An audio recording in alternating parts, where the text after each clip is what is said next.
Wala na, nasa baryo na talaga.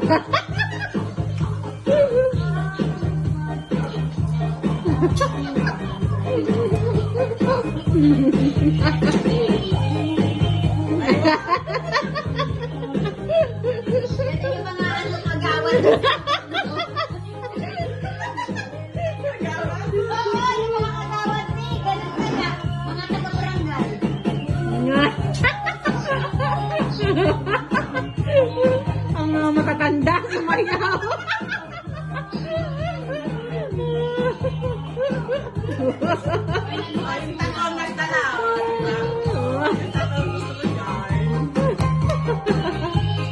Saboy ako!